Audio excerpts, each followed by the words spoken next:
Hi everyone, it's Rax, and we're about to tackle a colossal topic here. We are going to go the ultimate beginner's guide to Diablo 4. If you've never played or you're new or you just want to watch a really long video where we talk about literally just about every single thing in the game, I'm going to do it completely based on knowledge or on memory. This is the only script that I have, this kind of table of contents.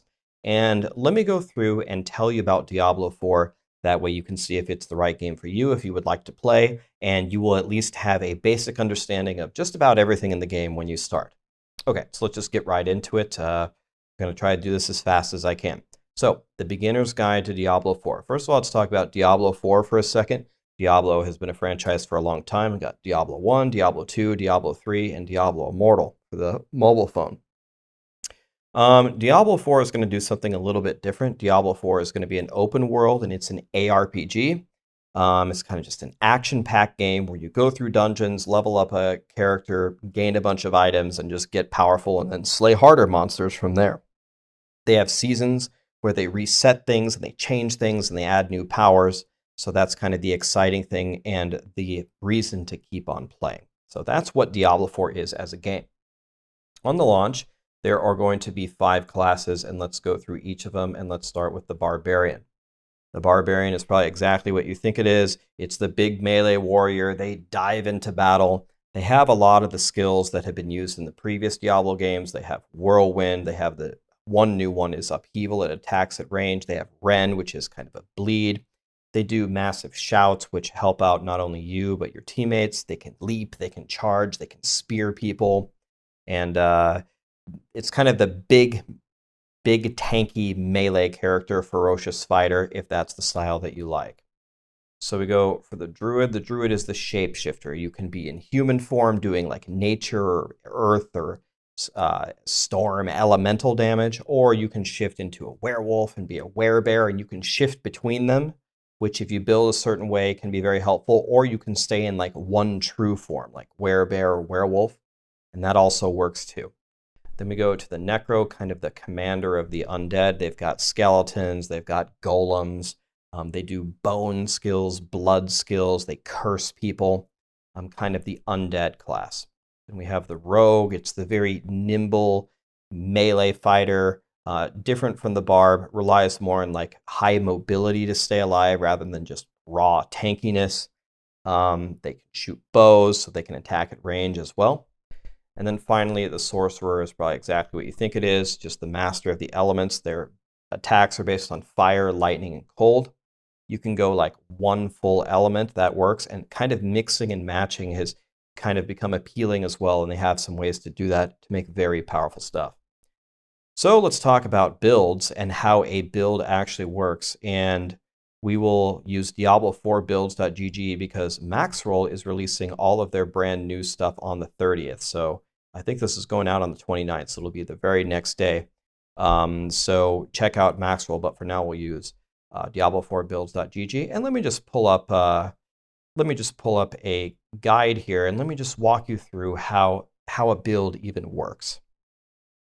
So usually in the first category for all of your characters, you have kind of your basic skills to just start off the game. Usually this is your way to either generate resources or just to use while you're waiting for some other mega skill to come back up. Next is usually your core skills, which is usually what you base your build around. Usually you pick one of them and pump it up to the maximum, and that's kind of the identity of your build. In this case, we're playing a Hammer of the Ancients Barbarian. Remember, the Barbarian's the melee fighter. Take a big hammer, big smash, big win. From here, they usually add some utility and some buffs that you can do, like ground stomping and shouting. Barbarians shout because it helps them and it helps the party. So you usually get some defense and some utility skills, and some of these smaller nodes that you're seeing are passives. You can choose to put points in there. Now, depending on how strong the passive is, maybe you'll save that for a little bit later in your build. Or if there's a really good one, like for example, one godly one for barbarians is hamstring, you might take it a little bit earlier. Further on down, you're going to reach your ultimates, and you can only have one ultimate. So you got to pick one. In this case, we're picking Call of the Ancients. We're going to summon a bunch of friends to come help us. And then finally, you have your capstone passive. Again, you can only have one of those, which again further builds the identity of your build. And then you get skill points by leveling up 1 to 50, and then you get some more, 10 more by doing something called Renown, which we'll explain later. So I just wanted to show you the basic idea of what making a skill looks like. Got about, I think it's 58 total points to spend, if I remember correctly. Or it's, I think it's 58, hopefully. And then we go over here, and then you're going to have all of your gear and your stats and your gems. And then every class has a special power that is associated with it, which can, again, fuel their builds. That's kind of how builds work in Diablo 4. You'll make that one core skill usually. I mean, there's going to be other metas where you do crazy stuff. Maybe you make a support class. But in general, that's the basic idea of a build. All right, so what can you do in Diablo 4? There's a lot. Well, first of all, the thing that probably most people will be interested in is the campaign, which is the story. It spans through the entire world of Diablo. You go all around. I think there's 6 total acts, and there's quite a bit of content there. And they have put a tremendous effort into the story and the sounds and the cutscenes. And one very new thing in Diablo 4, which I don't think many other games or any other games really do, is they put your actual character that you play through the game with in the cutscene. So that's another really cool thing. Dungeons are probably exactly what you think they are. They're dungeons. You run through them, and they have certain benefits if you do specific ones later with the Codex of Power, which we'll explain later. But you run some dungeons while you level up, and you get the idea. Later on, there's nightmare dungeons. By the way, one thing I should say about dungeons, let me say a little bit more. They have some objectives that you do, and they're different. Sometimes it's kill every enemy. Sometimes it's kill these certain enemies that drop these orbs. Sometimes it's go get this rock and put it on this pedestal. Sometimes it's free 6 prisoners. They usually have some kind of objective. It usually has multiple stages, takes about 5 minutes to complete-ish, or if you have a really godly build, maybe complete it in like 60 seconds or something later on. And they give you pretty good rewards, pretty good way to get XP, pretty good way to get items. When you get to the end game, you're going to do nightmare dungeons. Nightmare dungeons have a tier system from level 1 to level 100. Even being able to clear a level 100 dungeon is a huge accomplishment and something that you will have to work toward. It's not easy. It's not easy to have the damage, and it's certainly not easy to survive. You're going to have to play around with that and keep that in mind as you build up your character to prepare if you want to go all the way to the end and do the final fight at the end. But nightmare dungeons are going to have specific affixes on it that make it more difficult, but they have very good rewards, and they let you level up your glyphs later, which we'll explain with the Paragon board, which is kind of the end game power system. Helltide is pretty easy to understand. Every once in a while, a certain area of the Diablo 4 world will be corrupted. And essentially, you go there, you fight the corruption, you get some resources, you open some chests, use some events, and you get some nice rewards from it. When I did it, I got a godly weapon that I really needed with a really nice legendary power. So my introduction to Helltide was very favorable. Strongholds are a really cool thing in Diablo 4. I think there's 3 of them in every zone. There's 5 zones. There's 15 total strongholds. It's areas that kind of have a story behind them where things were just corrupted, and you go in there and you free them. It's absolutely worth your while to do this, not only for Renown, which we'll explain later, but also because it actually unlocks certain things in the world that were not available to you previously. It should be one of your goals eventually to clear all the strongholds. Some of them are pretty easy and can be done at a low level, and some of them are challenging and you can't do it until later. There's PvP in Diablo 4. There's certain areas of the map where you can just go in and brawl. It's not pure PvP because there's a PvE aspect to it. There are monsters there that you kill for a resource, and then you have to go to these certain areas and purify this resource, then you get to keep them. You can spend it on cosmetics and things. The thing to understand about this PvP is it's not intended to be fair in any way. And I'm not talking about the power level between the players. I'm talking about a group of 4 people can be swarming around and just dunk you while you're solo playing. It's supposed to be this chaotic, unfair kind of battle arena to kind of fit in with the Diablo 4 world. Will they do like organized fair PvP later? Maybe, but the sentiment is if you're going in there, you're going into kind of like a wasteland and just ready to brawl, and don't go in there thinking you're going to have like super fair PvP to like, compete on some kind of a ladder. Maybe that'll come later, but that's not what this is about. World bosses. So they're exactly what you might think they are. They're these giant bosses. You get 12 people to fight them with, and hopefully the 11 people that join you are actually well geared in the appropriate levels. But they have all these different mechanics, and you just try to take them down, and you get some big rewards if you can do that. One thing that you should understand about world bosses is they have a stagger system. If you played a game like Lost Ark, for example, you apply crowd controls to a world boss, but you're not going to freeze a world boss, you're not going to stun a world boss, you're not going to slow a world boss. Just not allowed. But that crowd control is converted to stagger. And that stagger, once you've done enough of it, might break the world boss's horn, or it breaks their leg or breaks their tail. Might make the fight a little bit easier. And it's that when the stagger bar is full, that is going to immobilize them for a period of time. You can pop all your ultimates, all your cooldowns, and just nuke them. So the crowd control that you would normally have in the game applies to world bosses and other bosses in a form of stagger. So then, of course, with this big overworld, there's lots of stuff you can do here as well. You can do events and just run around, and there's events literally popping up everywhere, which I guess ties into the Tree of Whispers. Tree of Whispers is kind of like your bounty system. But the nice thing about it is you don't have to go to the Tree of Whispers and like select a bounty and then go do it. It's more like you just ride around in the world and there's tons of events or bounties or things to do. And once you've done enough of them, you can go to the Tree of Whispers and get a big reward. And it's usually pretty worth doing. So if you would like to farm the overworld for the events, you can absolutely do that. Altars of Lilith is another thing that little like hidden statues everywhere. You find them once, you get a permanent power increase on your account, and it applies to all of your characters. Finding all of them one time will give you all of the bonuses forever in the game.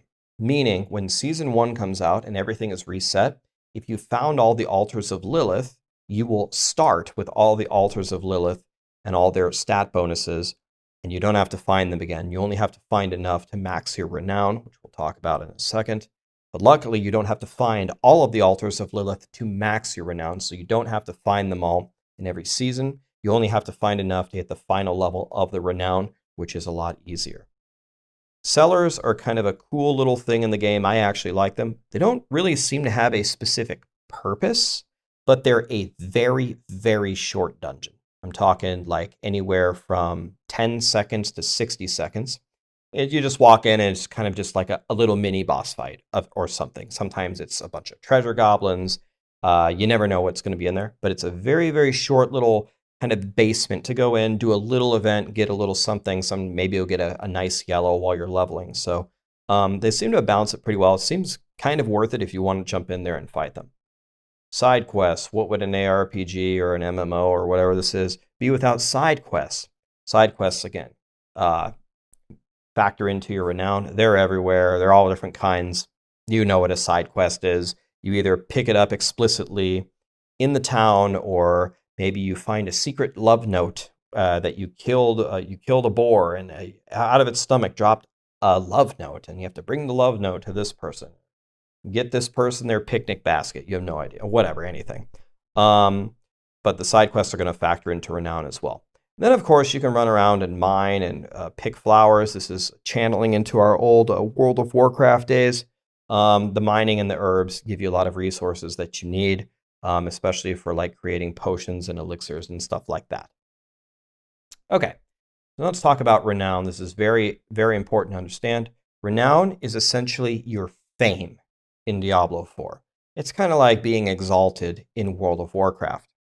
What is your fame with the 5 different regions in the overworld of Diablo 4? Well, as you progress through, we went through pretty much all the things that increase your Renown: the dungeons, the strongholds, finding all the Altars of Lilith, doing the side quests. uncovering the map of that region. You become more famous and you unlock skill points for your build that we talked about earlier. You unlock more potion charges, we're going to talk about in a second. It's going to help keep you alive. And then it's going to give you Paragon points at the highest level, which is going to be the endgame progression system. So your Renown is something you should always be aware of and something you should try to max out, at least to get the max rewards in every single zone. It's your fame. Potions, Elixirs at the Alchemist. So your potions are how you heal yourself in the game. Other than that, you could get healing from like skills or passives or legendary powers. One very important thing to understand as a beginner is your potion levels up. But you have to go to town and pick the herbs or whatever to level it up at the Alchemist. So let's start that again. Start off at level 1 with your crappy level 1 potion. You fight, playing, you're doing the campaign, you're picking some flowers. At level 10, there's going to be an up arrow on your potion indicating to you that you can upgrade it. You go to the town, you go to the Alchemist, and you pay the fee to upgrade your potion to a level 10 potion. Yeah, you already know what's coming.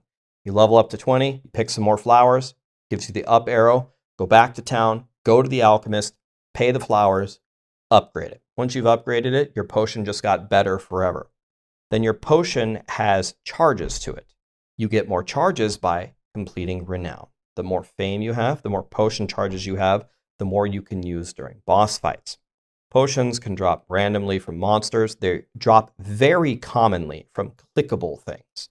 So if you're running around and like 5 polar bears are chasing you, it seems to happen to me every time I level up in Act 1. There's like 5 polar bears chasing me. I'm about to die. I got no potions left. If you see like a rock or a corpse or a little treasure chest, click them. And almost, I don't want to say almost always, but with a very high chance, potions pop out of them. And then you're going to have more charges for your potion. When you're fighting a boss will have certain little tick marks on their health bar.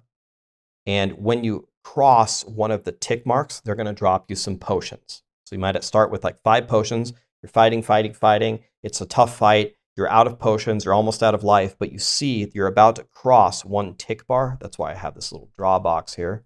So if this is the boss's health, I need to be using this more. They got these tick marks, something like that. Okay, so the boss's health is going down. It's going down. You're about to die. But once you cross this tick mark, boom, he's going to drop some little health potions on the ground. You can gobble them up and continue the fight and try to win. Okay, so I need to use the draw box more. I forgot about that. That's how potions work. Elixirs, you pick flowers. You go to the Alchemist. You can make different elixirs that will help you. Let's say you're fighting a Shava, the first world boss, and she does poison damage, and she's just kicking your ass, and you can't kill her. Okay, we'll make an elixir that gives you resistances to poison right before you go fight her. It's going to help you. And also it gives you things like extra experience. There's a ton of elixirs in the game. Take a look at them and be aware that they're there. And when you're like farming or going for a little session, maybe make an elixir or 2, drink it, and you're going to be stronger. Gambling. So you're going to get little obols, is that how they're pronounced? Obols. And from doing different events and different things. And then you can go to town and you can gamble and try to get certain things that you need.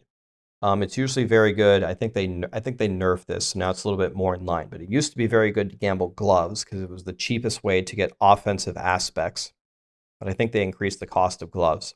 It's also very common to gamble for rings because rings give you the resource powers that your build needs. And usually that's the first problem that you need to solve on your build is your resource management.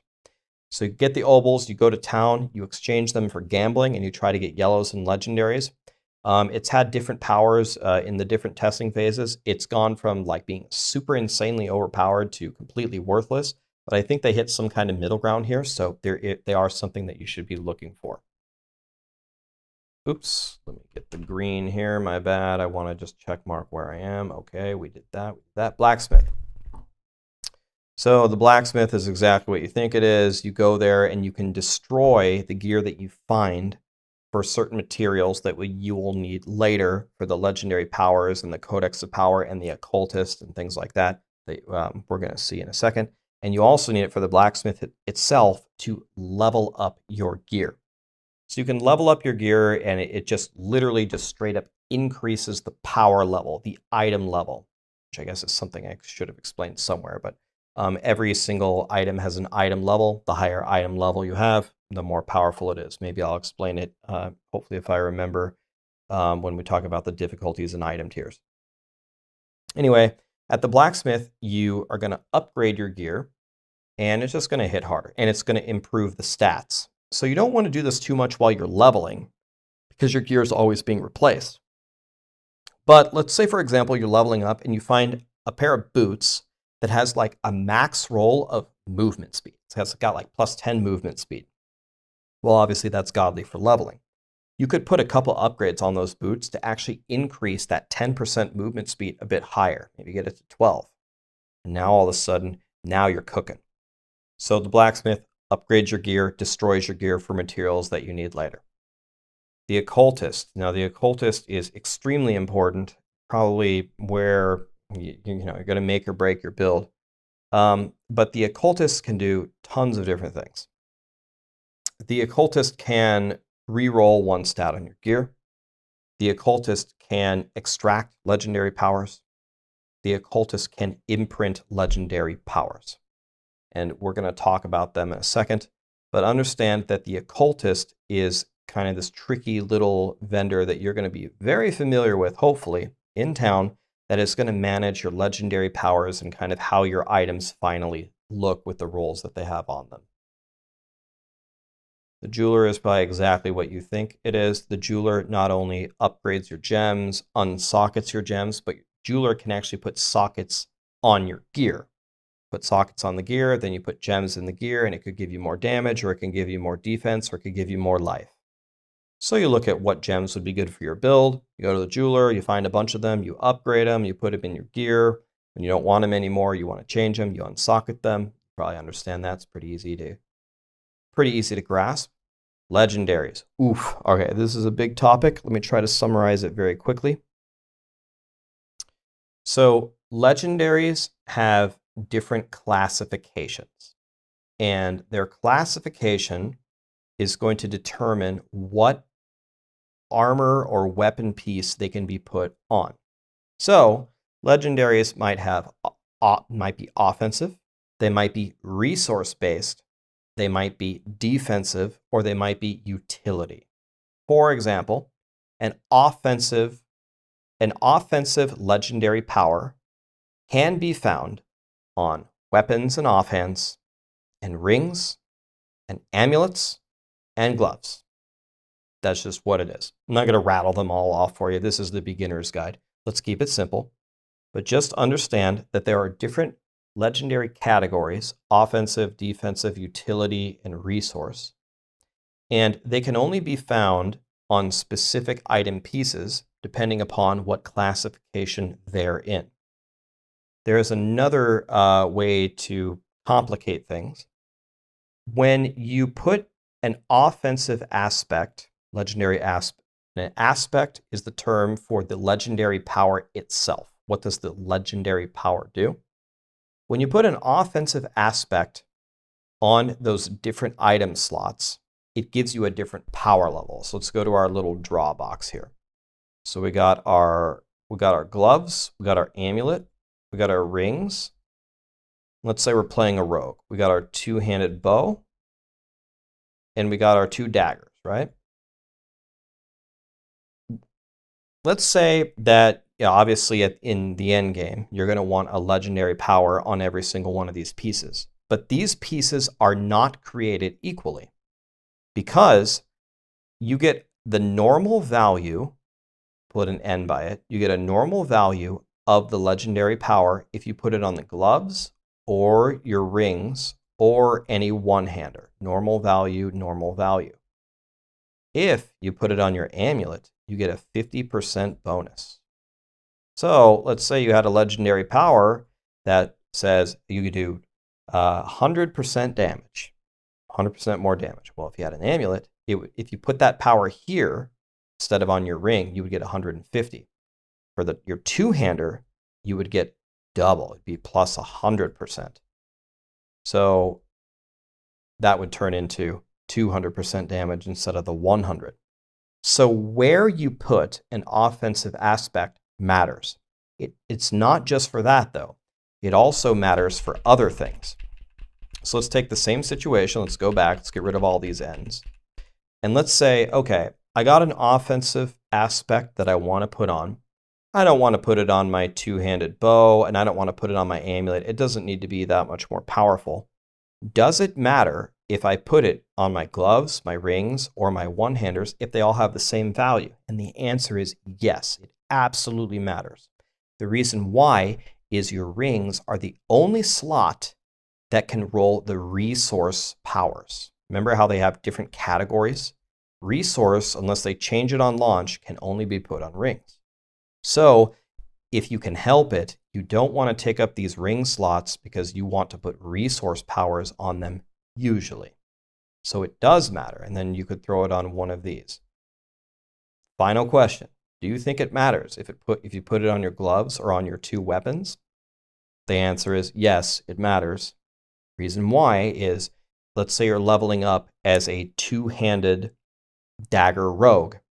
Well, the best way to increase your power while you're leveling is to get higher damage on your daggers.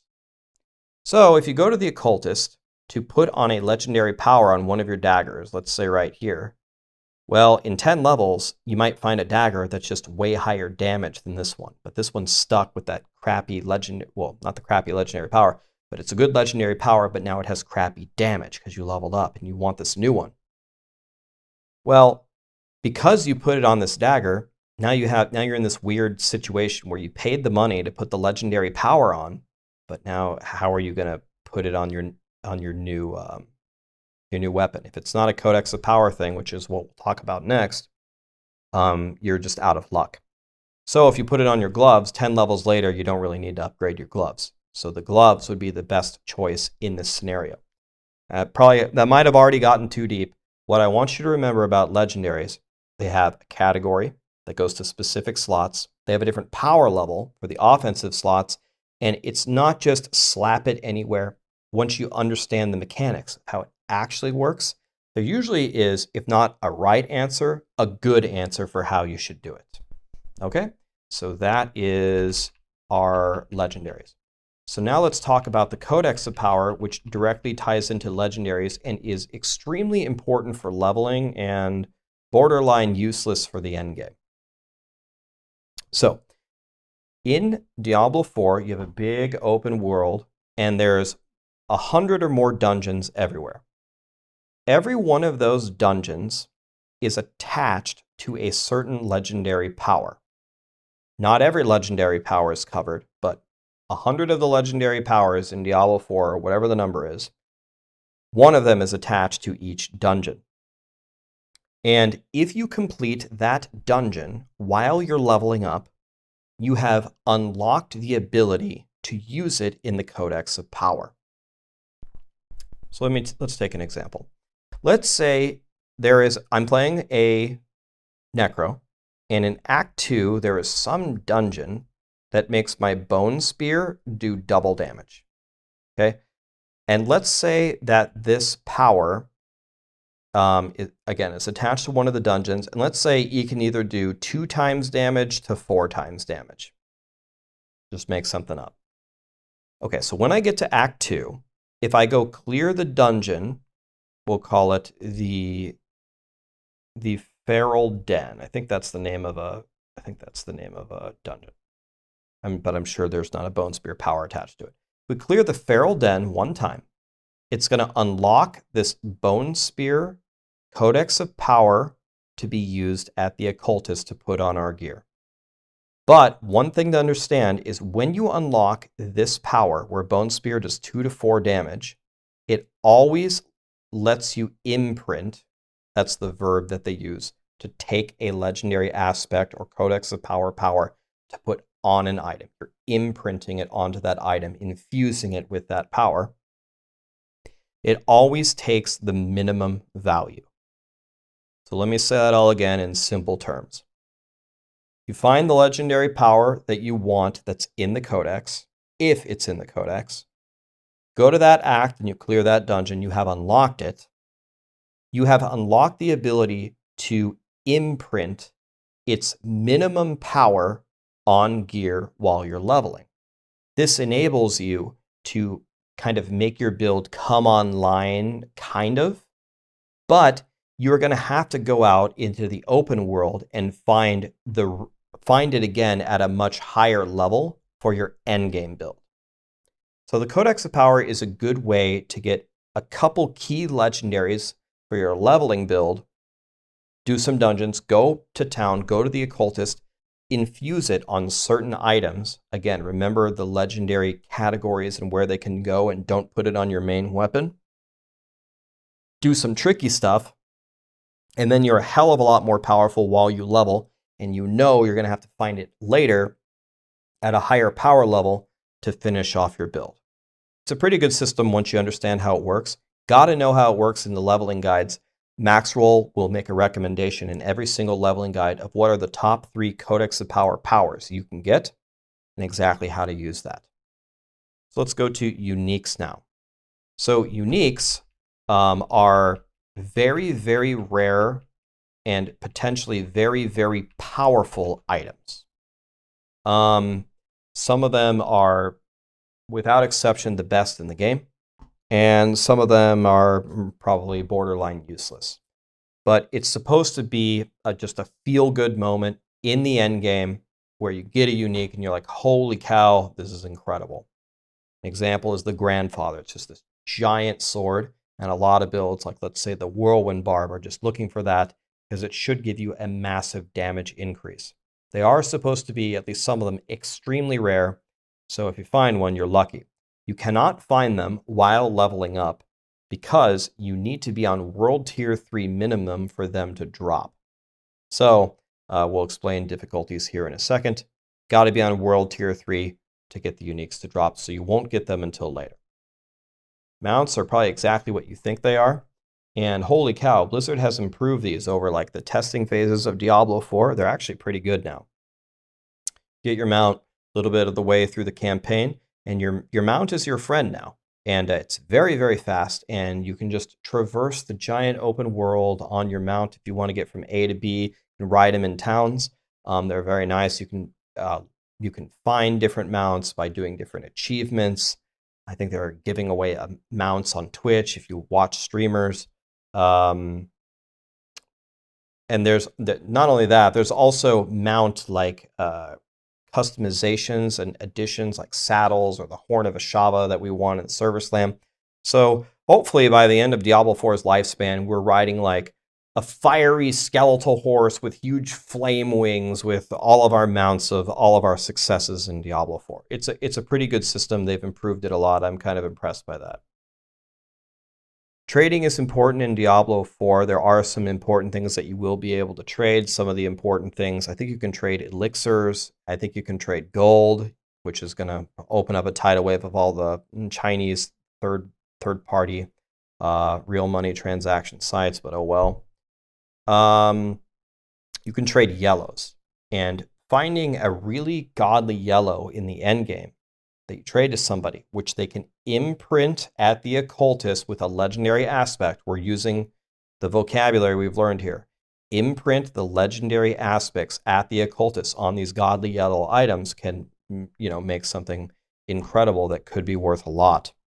Some things that you can't trade the legendary aspects themselves, and you can't trade things like uniques.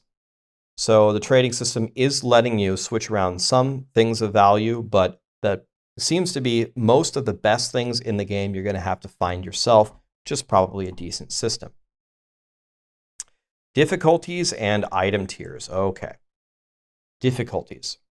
When you level up 1 to 50, you got 2 choices for a difficulty. World Tier 1 or World Tier 2. World Tier 2 is tough.